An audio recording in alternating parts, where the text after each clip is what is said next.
But, we are in a time when many people, just because of the state of the world, are feeling a lot of heaviness. The CDC has said, and the Surgeon General has talked about a loneliness epidemic. So, how do people know when I really need to get some help? This isn't normal. I know everybody around me is just feeling heavy and difficult, but this is different.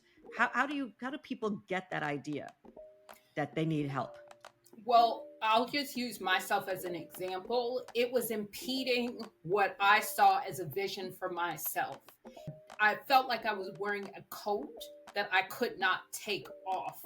And Mm. I did not know how, and I didn't know what it was, but I knew that it was a problem. I knew that as long as this heaviness, this feeling, these symptoms continued, and if they were to get worse, it would impede not only professionally the things that I wanted to do, but also I knew that I didn't want to live that kind of life. Welcome to the Illuminating Wisdom podcast. I'm your host, Marcia Narine Weldon, and I'm a lawyer, business strategist, corporate trainer, and executive coach. Each week, I'm going to bring you my favorite entrepreneurs, thought leaders, legal professionals, and other coaches who will inspire, educate, and empower you. I'm here today with one of my favorite people, Mariette Clardy-Davis. She is a lawyer. She's a tech. She's a Black female lawyer like I am. Um, but she's also been very open and very vulnerable with things that people typically wouldn't share. So, Mariette, what do you want people to know about this conversation? Who are you, and why should they care about what you have to say? Well, my name is Mariette Clardy-Davis, and not only am I an attorney, but I'm also a passionate mental health advocate. So, specifically, I have lived experience with mental health, bipolar depression, and I think what's important about this conversation is it's not just for attorneys. I went through this experience as a undergrad, grad student, law student, professional consultant. So it really touches, my story touches upon different unique experiences based on just different times of my life. And you have a tremendous amount of accomplishments, which we're going to put in the show notes. But one of the reasons I really wanted you to come on is that in in the world, but particularly in the legal profession, there's a mental health crisis, and so few people are open about that, whether they're in corporate America, whether they are in school. Sometimes there's still a stigma, as often as people try to say we like to be open, we care, please share. It's very rare that people will share this, and you come from two communities where these kinds of things aren't talked about nearly enough: the legal profession and people of color. So, what made you decide to, quote, come out and share your experiences so openly when many people might say, Mariette, that's going to hurt your brand, or people may not want to hire you? What made you decide to come out? Well, my diagnosis started when I was 21. So I had the experience of having a diagnosis throughout different ages and stages of my life. But a lot of my why comes from need.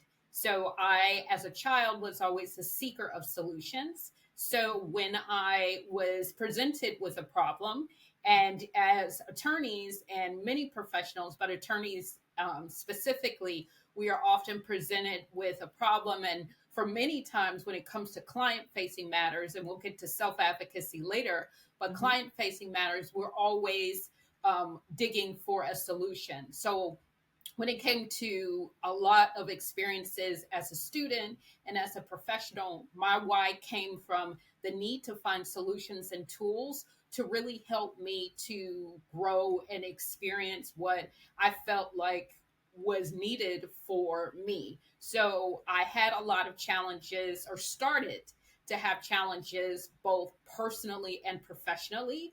Professionally, I had challenges just related to performance. And I realized that the need to get additional support and tools was necessary for me if I had the bigger vision of growing professionally. Same thing for personally. A lot of the symptoms of my particular diagnosis really prompted the need at a pivotal moment of my life to not only disclose, but also to be able to find the tools and the resources that I needed for support. So you've been diagnosed with bipolar depression. And there's more than one type of bipolar. A lot of times people throw that word around like, oh, she's bipolar today, which is, really not fair to anybody and is inappropriate. But there's some people that may be used to what they see as the huge highs and the huge lows, like the manic issues. And I actually have two family members who have been diagnosed with the bipolar that manifests itself with very big, sometimes very scary manic episodes. But that is not yours. Is that correct? Correct. So And my so yeah. diagnosis is type 2. hmm So why don't you explain for the people that, I didn't even know there was a one or a two. What does bipolar look like? And what does it look like for you specifically? You talked a little bit about performance issues, but if you don't mind being a little bit more granular, because what I want people who are listening, somebody might say, that sounds like my cousin. Now I think I know what this is. Let me go get them help. Or they might be, oh, that's what I've been dealing with. I thought it was just X. So can you be a little bit more specific about what it looks like for you in your lived experience, both personally as well as in the workplace? And So I'd like to do it before you got treatment, what it looks like, because right now you have a treatment plan, but before people get there, how do they know what it looks like?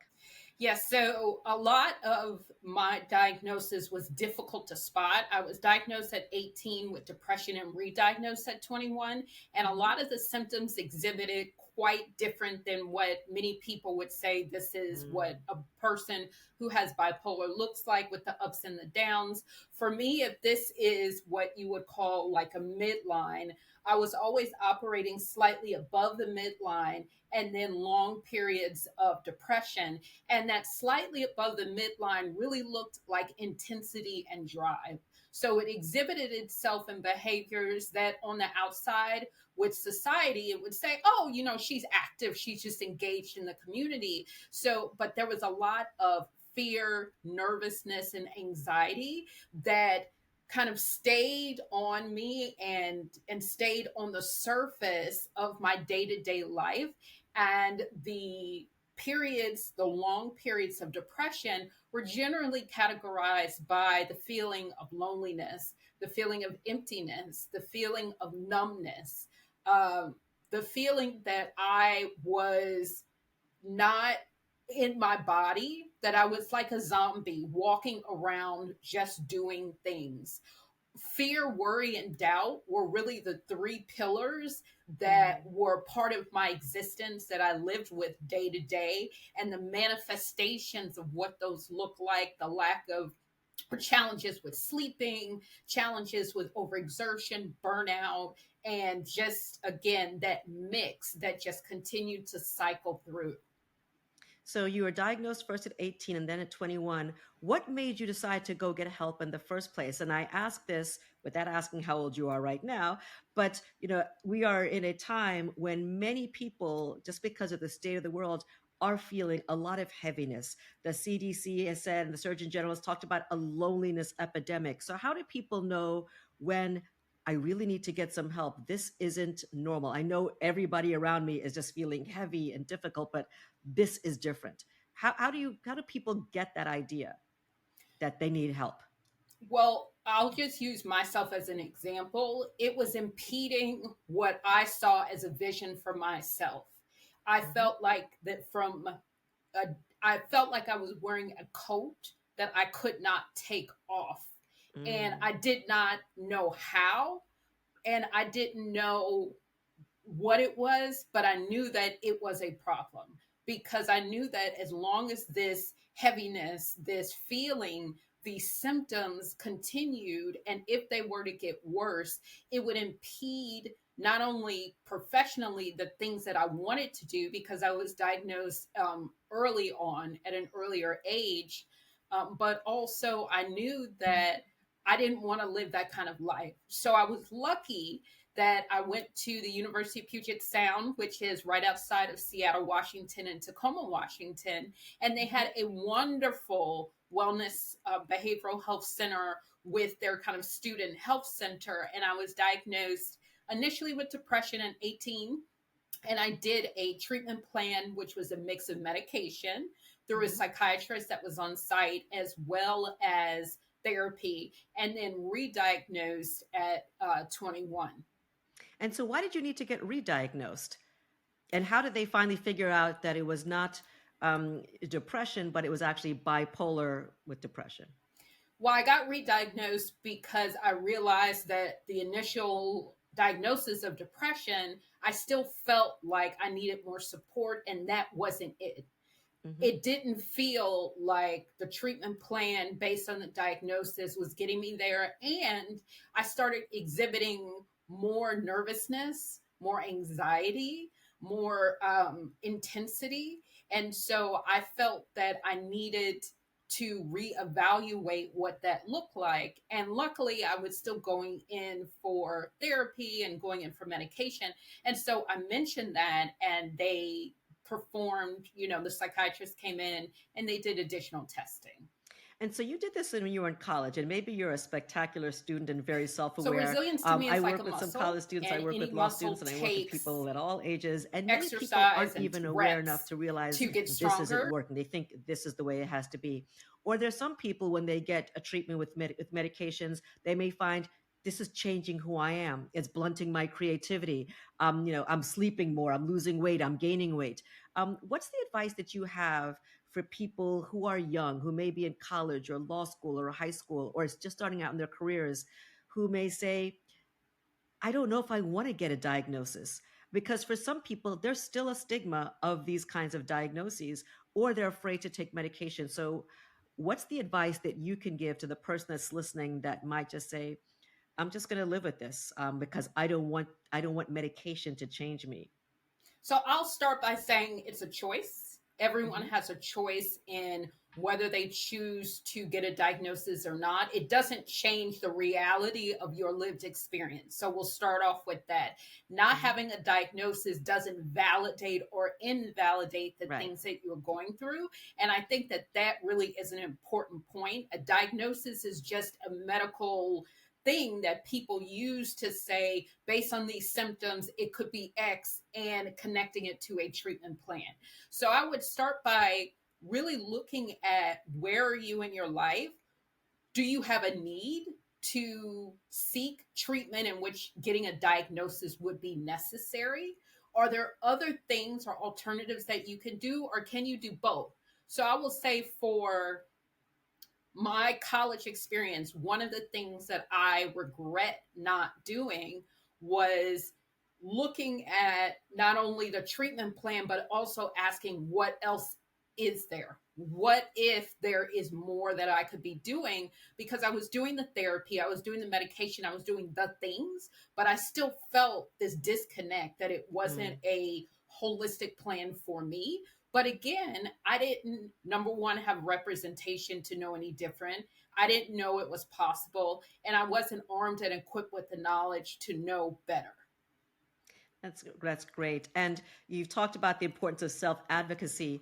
If people don't know where to turn, and again, I'm talking with the person who's living with it, who thinks of it, I'm going to ask you about resources for caregivers as well. Where do people start? If they're saying, I'm going through something, maybe I have a psychiatrist, or maybe, yeah, I don't know if I'm going to trust those university people. Maybe she had a great experience at Puget Sound, but I don't want the university knowing my business. Or I don't, there's an employee assistance plan at work, an EAP plan, but I don't really trust them. What are some resources that you can recommend in terms of support groups or websites that people can check so that they can at least be armed with the kind of information so they can know the kinds of questions to ask? I would start with looking at your nonprofits. In the UK, it's more charitable organizations, but in the US, it's a lot of there's two big mental health nonprofits here in the United States: NAMI, National Alliance for Mental Illness, and Mental Health for America. So if you decide, I don't want to take the route of looking at internal resources or academic resources at your school or workplace, looking at a nonprofit first, I think, will, number one, help you at least with tools and resources, because knowledge is power. And then the Mm-hmm. second, they provide everything from certifications to support groups for those who have lived experience, as well as resources to help you learn self advocacy and resiliency tools. So I would start there. And then also looking online at groups that are focused around potentially professionals. If you're in a particular profession, there are groups that are not tied to a workplace organization like Lawyers with Depression Project or something like that, that you can look to, or just a general support group as well online. Right. And I hate to make lawyers look special because we think we're very special, but we are in this area, right? Because many lawyers feel like I cannot disclose. So, again, kudos to you for the courage you have for the post you put on LinkedIn. You're saving lives. I'm just going to say that. I know it without a doubt. And I know that you know that too. But there are going to be some people that I don't want the law firm to know, or I don't want, my clients to know who's going to hire me if they're worried if I'm going to, again, the stereotypes. I might flip out. I may never be able to get out of bed. I might, whatever. What kinds of things should the law firms be doing? Because the legal profession itself is undergoing its own crisis. The American Lawyer Media put out lots of statistics about the amount of lawyers that know there's a problem. What should law firms, in-house law departments, companies, public defender's office, what should they be doing um, to make sure that the attorneys and the paralegals and the support staff and the legal professionals and the secretaries that are in that environment have the kind of support? What needs to change? Maybe that's maybe the better question in the profession to support. So I'll start with the biggest thing, which is asking your employees and your staff what the challenges and opportunities are for your organization. So ask the question and then be quiet and listen. Even if it's not something that you want to hear, I think the experiences and the opinions of those who work at that company can be really vital to putting together programming and tools and resources within the organization. But before you can even get there, it's also about asking an honest question.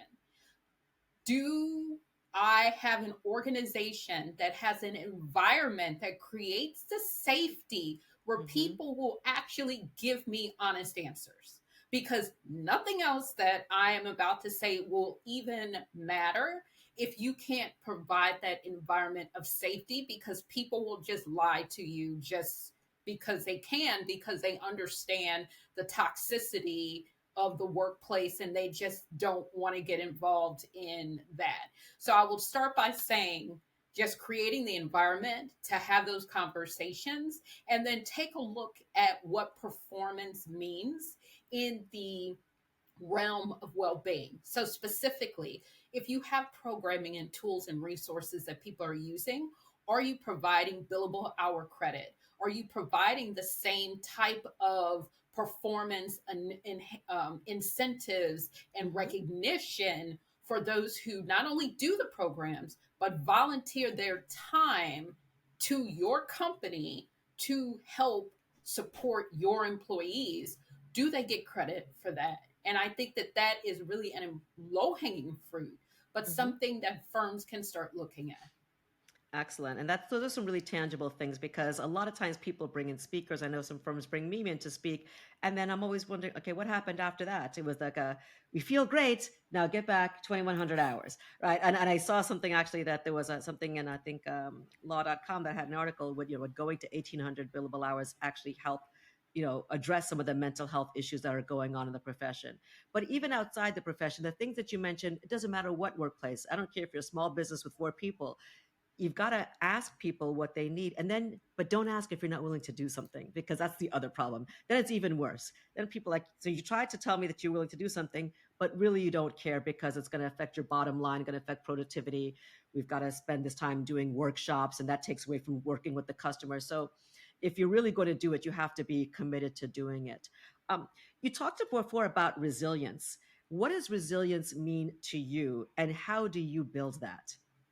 So, resilience to me is like a muscle, and any muscle takes exercise and reps to get stronger. So, resilience is really like a muscle, and you can develop resiliency. Most people develop it through life experiences, having these challenges, going through the challenges, and developing the coping tools or mechanisms. But I'm at a certain point in my journey, and this is a learning. part of my journey where I am trying to have learned lessons without experiencing them. So you don't always have to put your hand on a stove to know Right. that it's hot. And in the past, that was always kind of how I developed resiliency.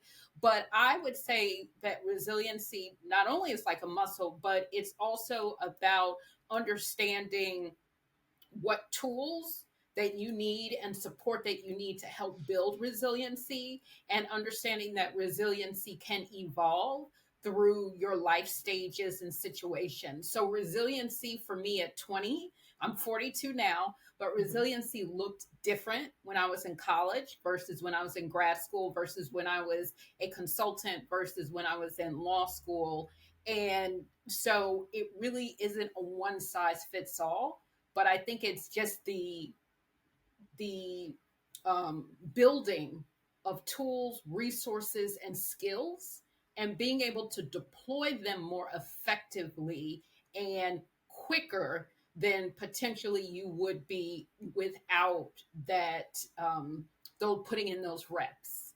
Right. So if we make a shorthand that resilience is that ability to bounce back after something that's tough, what are some of the specific tools that you use at this stage? At the what's the 42-year-old use versus what the 21-year-old used? So I am really on a path of elimination and simplicity. And that really has helped me a lot with resiliency. So taking a look at what are areas in my life that are causing decision fatigue, that are overloading me with information that's either irrelevant, unneeded, or toxic. Hmm. And what does space really look like? And really looking at those key things in the lens of building those tools and skills for resiliency. That's the path that I'm currently on. And then how to eliminate things in my life so that I can build those skill sets and deploy them more effectively. So sometimes people say, well, social media should be the first thing to go, but you've been using social media as a platform, right, to spread your message. And you've done some really interesting posts about, different kinds of quick hit tools that people can use in terms of, you've talked about the 5, 4, 3, 2, 1, a bunch of things. So can you share two or three of some of your best tools that you've been sharing on social media? And we will put your social media links in the show notes so that people can start to follow you because you're giving some really great tangible advice. But some of your recent posts have been some specific, these are things you should do. So, what are some of those things that you can share with the audience? And again, regardless of whether you have a diagnosis of a mental health condition, but then everybody that deals with stress or burnout or other kinds of issues can put into place today. So I'll do three, like my Okay. top three. The first one is going to be social media detox. But wait, before you cut off this podcast, don't hit the but off not button. this one. um, in a very different way. So I do intentional detoxes. So I may take an hour, 2 hours, 3 hours, and I don't get on social media. And I do something else though with my time that's intentional. I think that that helps to, number one, build that muscle, but also kind of see what your life looks like without social media for that moment. And so I'm not a huge person that's going to say not don't do any social media, because it can Mhm. be used as a tool, but a tool within a time or a place. Another thing would be to build skills that help you stay in the present moment. So what I used to do when I first started on my journey, I will never forget this. I learned in dialectical behavioral therapy the opposites. So, opposite to emotion was the actual skill. So, whatever that feeling is, do Mhm. something else and action that will create an opposite to that emotion. That Can you was give an one. example of that? So let's make that a little bit more concrete for some Yes. people. What might Okay. that look like? Okay. So, if I didn't, perfect example, I don't feel like going to the gym, right? So, the opposite to emotion to that for me is doing, I, I will count 5, 4, 3, 2, 1 and do an action. And that action is just putting on my workout clothes. And it doesn't have to mean getting to the gym. but being able to take those small steps to help create that shift. Which leads me into the Mel, I think Mel Robbins. I think that's her Mel name. Yeah, Robbins, Mel yes. Robbins. She's big on the 5 4 3 2 1. I didn't Mhm. really know what that meant, but what I learned was that that kind of triggers your ability to have that opposite to emotion. So Mhm. being able to count 5 4 3 2 1, I think is helpful. And I'll throw one more in. Mhm. This one was at the beginning of my journey. But whenever I would get extremely anxious and overwhelmed, I would go to the bathroom and run my hands either under really cold or really hot water. And what Hmm. that does is, number one, it your brain is like, oh, that's cold. So it's shifting whatever it's focusing on to a sensory mechanism like the heat or the cold, which temporarily distracts that train of thought, whatever Yep. that train of thought was, whether it was overwhelm or anxiety. That for me was literally, when I got out of treatment, one of the first tools that I developed, that I deployed at work. I would literally run to the bathroom and throw my hands under water. And I kept doing it because it was actually momentarily effective. And just those moments sometimes are all you need.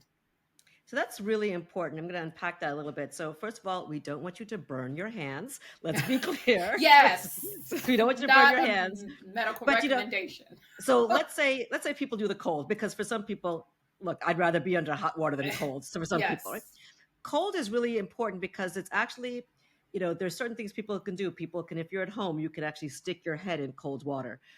You can, for a period of time. When you're under extreme cold, especially if it's water, it actually can. Uh, it triggers what's called the mammalian dive reflex. It actually does trigger things in your brain, and it's actually very helpful. Number one, to help build resilience, because the more uncomfortable things you do on a regular basis, the more your body gets used to doing things uncomfortable. Like, oh, I can sit there for 3 minutes under cold water because yesterday I did 2 minutes, so today I can do 3 minutes. But it does distract you, right? And sometimes we need that thing to distract us. I tell people sometimes, you're miserable, you're pissed off, you're cursing at somebody, you're anxious, dance for 3 minutes. You might go, and then you can go back to being miserable or unhappy and cursing 3 minutes later, but you may not need to, right? So sometimes what you're doing is you're just taking your brain, that anxiety, away for something else. If you were to literally sit there and put your hands up and start to sing at the top of your lungs, even sounding stupid, that's 3 more minutes less of anxiety than you have. And again, it may help shift your mood. So those are really helpful. How about a routine? Do you have a morning or an evening routine? And if you don't have one, that's okay, because I don't want people like everybody has to have one.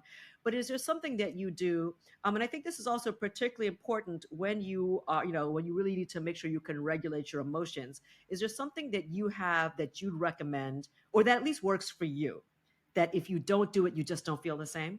So I was always one who did not believe in routines, where I did not like those YouTube videos, podcasts, anyone who said they had a routine. However, what I did learn was, I don't call my routine a routine. I call it actions that I take to get me closer to my goal. Hmm. And once I reframed it that way, it didn't matter what I called it. They were Right. actions that I take to create literally consistent focus to get me to my goals. So I wake up generally around 6:45 a.m. and I do that for to take my dog out. But when I come back, I take about an hour and I do free writing, whether it's preparing for a post or just some kind of writing to help me with just thought processing Hmm. before I have to start doing work type writing, because I realized that I needed to trigger and continue to build the muscle of my creativity and not give all of that energy to client facing type Hmm. writing. I also started meal prepping. Now, I started Hmm. doing that when I was working out.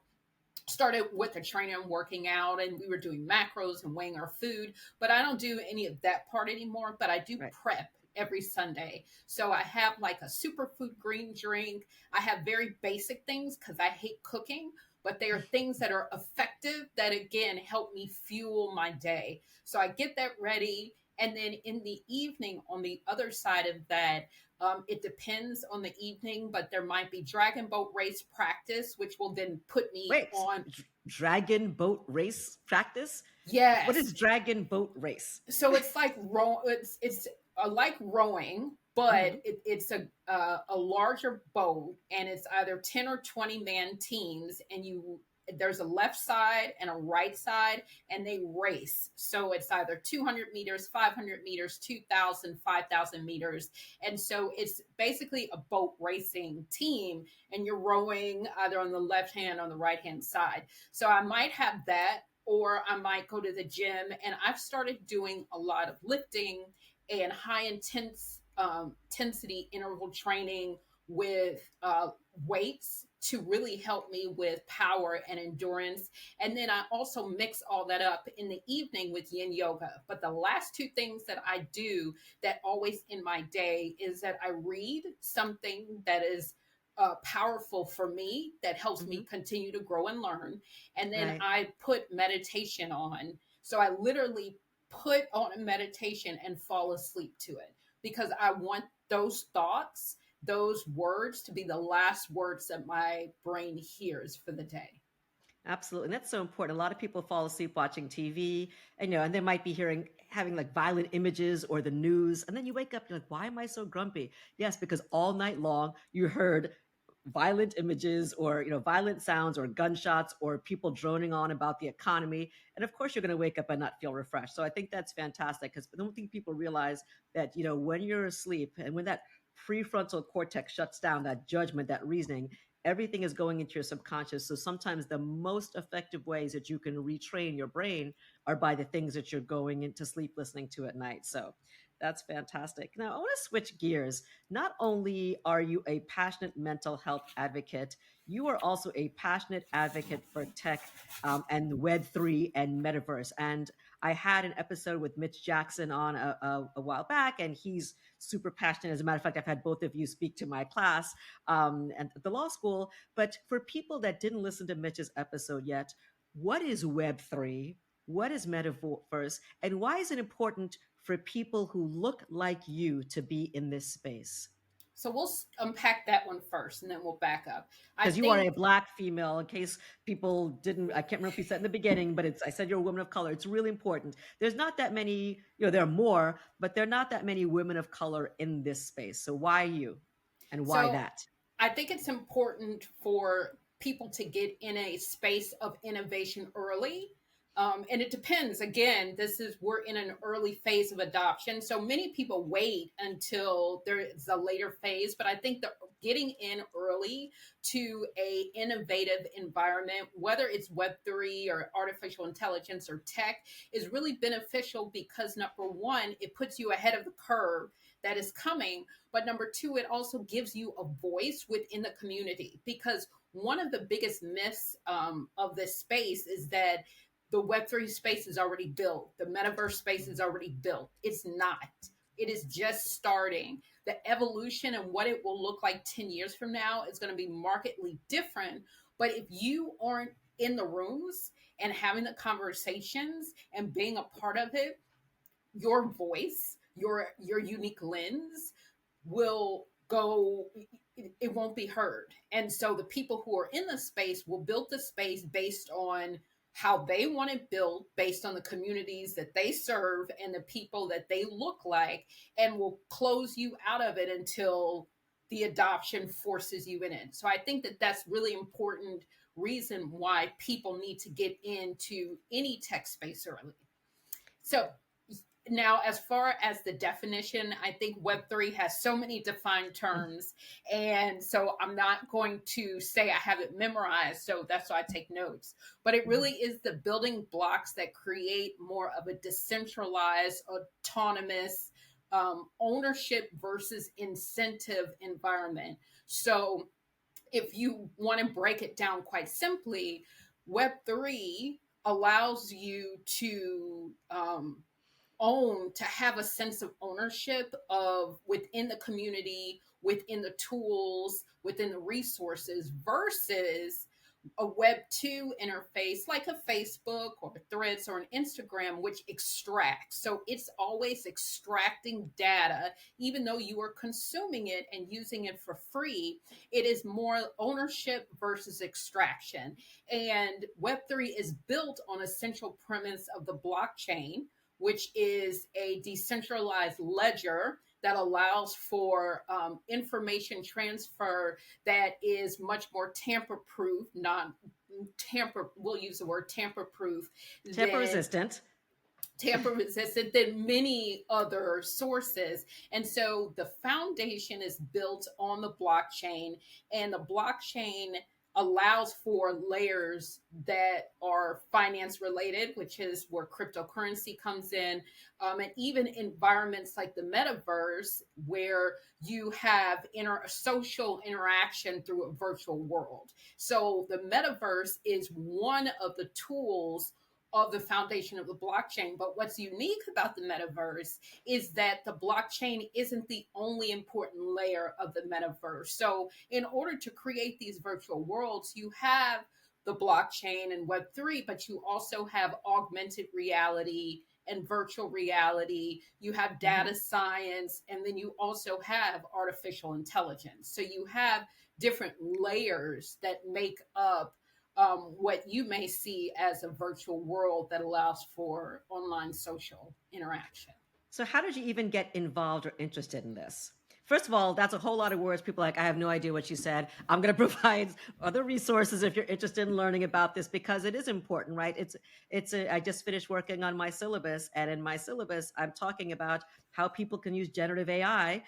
So people might have heard ChatGPT 4. By the time people listen, it might be ChatGPT 6, Claude 2, all of these different things. And I'm saying, you can use it, but if you want to use it, you've got to disclose that you've used it. You've got to do this attestation. You've got to show me all your prompts. You've got to show me all your research. By that time, it's so much of a pain. People like, forget it. I'll just use regular legal research. But it's a world that we have to be aware of. And I worry that so many people like, that's going to pass. It might pass, but what if it doesn't and you're left behind? So how did you even get interested in this space? And for people who want to learn more, what are some basic resources and tools where they should get started? Because a lot of times people will go to YouTube University, they'll hear somebody say something, it's completely wrong. They'll rely on it. They'll think they can make $1 million in 5 days on the metaverse. How do you find a trusted resource, and how did you get interested in it? So I'll start by saying this. You have to start with not the mind of what society wants you to believe Web3 only is, which is to get rich quick. And that's what puts you on a path. So I actually started two ways. The first way was through Olga Mack, which I know you know, who's a LinkedIn colleague of ours, who was posted a lot of thought leadership. And so I think LinkedIn is a good place to start with thought leaders and really exploring the basics. But honestly, I use YouTube University. I use the MIT blockchain. There's an MIT 8-hour blockchain course. I found that. I attended the Black Women of Blockchain and International Women of Blockchain. When I started doing my research on YouTube, they just so happened to have a virtual conference that was a month long, 4 hours a day. So I attended that. So I would say you can start with YouTube, but just really look sources. At trusted academic sources. And you know what? I'm not even going to say academic. What I really liked was sources that were like Girls That Code, or sources kind of like nonprofits that were dedicated to providing information and education, because sometimes in academia land, sometimes they overcomplicate. What do you mean? I know, but many of the nonprofits do such an incredible job breaking it down and simplifying it to really empower you to keep learning. And I will also provide some links to the sources that you've mentioned as well, because it's really important that if you're a parent, you're listening, you get your kids involved and knowledgeable. This is the world. I've been listening to a lot of people, because I'm spending my summer focusing on generative AI and the legal implications, et cetera. And I feel like I could recite all of Sam Altman's speeches around the world that he's done from OpenAI. But I'm passionate about it, and I'm making it a point to really learn it, because this is where the future is. And if our kids aren't learning about this, and if law firms and lawyers aren't learning about this, we will be left behind for sure. So, that there's studies that the amount of technological innovation that's happening just in the next few years is going to rival 100 years of tech innovation before. And so where everything is accelerating. So if you're scared, and if Mariette just said like 25 words that you've never heard before and you don't understand, I'm going to put some links in there for you. But 5 years from now, what are you going to be doing? Let's say you and I don't talk ever again, which is impossible, but let's say that happens. What do you think you'll be doing in 5 years? Are you still going to be in this same mental health space? Are you going to be doing something totally different? If money was no object and you didn't care what anybody thought about you, what would be you be doing 5 years from now? Okay, Marcia, you'll love this answer. But read the most pivotal book I read, and I'm sure we'll get to this, is The 4 Hour Work Week by Tim Ferriss. My Mm-hmm. third time reading it, I realized that part of what he was saying was breaking up your retirement or Mm-hmm. dreamlining. So being able to take more trips, intentional trips, not just going on vacation and drinking mojitos, which is great, Mm-hmm. but I would say 5 years from now, or even a year from now, my vision is to start creating those dreamline experiences where I go to another country for a week and a half or 2 weeks. And I say this is really important because his book recommends like a month or 3 months. But if you work full time, that's the reason why I didn't pay attention to it the first time was because, again, I didn't think it was possible. But Right. once I said, what if I could just make it a week and a half? So if you're working full time and you're hearing this, I'm starting with the week and a half, or even a week if you have to. So that's going to be my biggest thing 5 years from now is being able to go to another country and not just go to 15 different places, but to go take language classes every Mm-hmm. day and do a kinesthetic skill and Right. stay maybe in a house in a room with the Mm-hmm. family so that I'm engaged in the community and the culture. That is something that I'm really working towards. And it's scary because I'm not, a lot of my free days or my Mm-hmm. vacation days were sick days. So Yep. I was never the Because person you to live in the travel. United States. Because, and there was a Yes. meme I saw on Instagram. It said something like, Mm, I'm in Europe. I need a suntan. I'm taking 6 weeks off and going to Italy. And then yeah. the US person says, I have to have open heart surgery. I'm using 3 of my paid time off days to do it. That's It's right. like it's a whole different way that we look at things. And I hope that changes too, because I spent half of my summer in Europe between going to conferences and speaking. And I just came back from Estonia and Istanbul on Monday, and I'm watching the chats and people like, some of us are going to go to Finland for 3 weeks. Who'd like to come? And they're like, we'll go. I'm like, I got to work on my syllabus. Or other people, it's like, who's in Monaco? We figure we're going to go do this. And people like, I'm going to go to a breathwork thing in Austria. Literally, like, this is the stuff I'm looking at. I'm like, really? Because I'm just trying to make sure my adjuncts have their syllabus together. So Yes. there is a very different way, but it's possible. I think that's important, right? If people don't see it's possible, because the first time I read Tim Ferriss's work, I was like, uh-huh, nice pipe dream, never gonna happen. And now that's the life I'm building toward as well. Because when you travel and even learning languages, people don't realize, they think, oh, it's easy when you're a kid, it's harder when you're adult. Not necessarily, but you really are training your brain when you're learning languages. And for those people who say, I don't care about that, I just want to make a living, you can make more money when you speak more languages. There's not a single Yes. person I saw in Europe that spoke less than 4 languages. They looked at me like, oh, you only speak two? Like I was like a peasant. I was like, sorry, I'm learning more, right?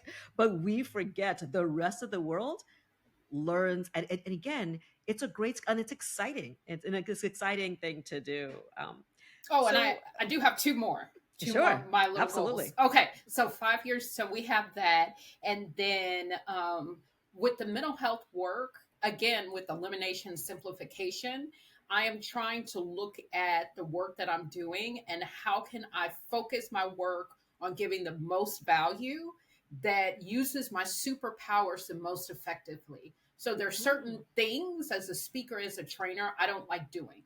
So, how can I either eliminate those, focus on what I do like, and leverage that? And Mhm. really just looking at that at different aspects of my life. So, 5 years from now, my goal is to be a lot more focused on the types of engagements and how I deliver the work. And and then also use that and translate that into my professional and personal development outside of that. So you said superpower. Use my superpower. What is your superpower? Unapologetic execution, and drive. Actually, someone told me that. And I loved it Like, because I'll take that.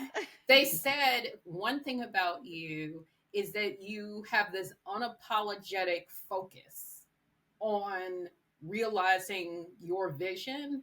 And when you speak to others, you emote that same energy when Hmm. you are providing counsel. You're Yes. unapologetic when you see someone's vision on Hmm. how to get them there as as effectively as possible.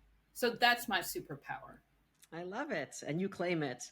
So you talked about Tim Ferriss's book. Is there any other book or mantra or song or person that has had a huge impact on how you live your life and that you'd like to share with us? So, besides that book, which was the cornerstone, Essentialism and Effortless by Greg McKeown, those Hmm. three books really set the foundation over a span of about 5 years that helped pull everything together and really start along that path of elimination and simplicity. Love it. Now we're going to come to a close, but I'm going to ask you two more questions. First one is, what's the best advice you received that you did not take?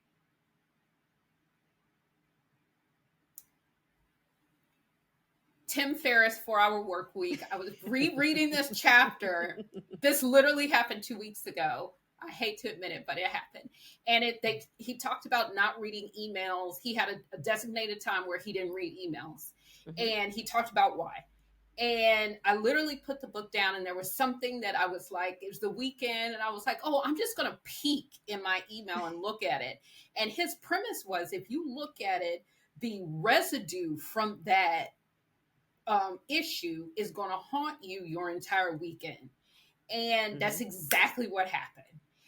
And I said to myself, that is a lesson that you will never have to teach me again. I do not have to read this book 6 times to get it. Excellent. And that's It really was a one important. and That's an done. important message, too.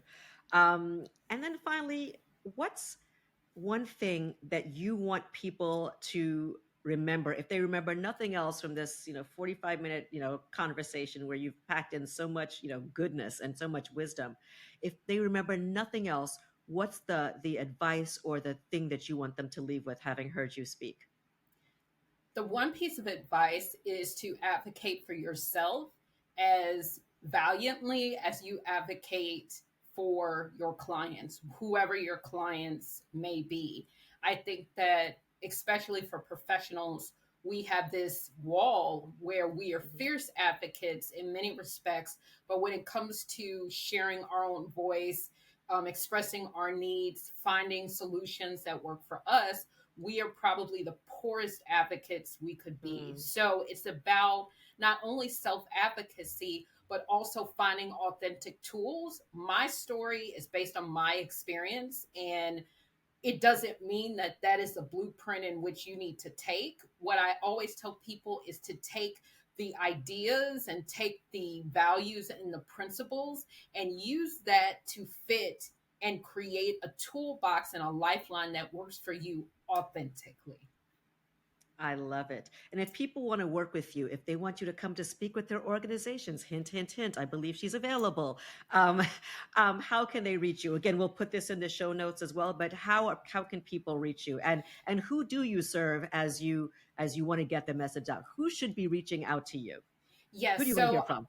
So I actually really enjoy panels. That's something that I love to do more, but panels and speaking, not just for law firms and legal professionals, but also professionals and women in general. And what I try and help people who are putting together events and programming is to help support uh, professionals, women, just their constituents who have mental health challenges by really sharing my personal experience, but also providing tools and resources that people can take practical and actionable steps. So I would say the best way to reach me, I'm always on LinkedIn. I'm also on Instagram, but you can feel free, and I know Marcia will put this in the comments, to email me directly. And if you are an actual professional, not just an organization, One of the tools that I developed is a resource called The Peak, A Doorway into Wellness. And I really created it based on you in mind. So I often felt that when I left a place that I Mhm. wanted to equip someone with that what's next tool or Right. resource, not just, oh, she had this great presentation, now she's gone. So it's a newsletter that's twice a month that really gives you actionable tools and tips and stories that will connect and resonate based on whatever experience you're having. Well, thank you so much, Mariette, for being here. Those are great tools, great tips. I really encourage people, I say this with every episode, but I really encourage people share this with somebody else. Someone you know has a diagnosis, doesn't know where to turn, runs a business, wants to be helpful, but is afraid to ask questions. So you've heard so much goodness from Mariette. So share the love. And thanks again for being on. Really appreciate your comments. Thank you. Thanks so much for joining us. Stay tuned for the next episode. If you like what you heard, subscribe and share it with others.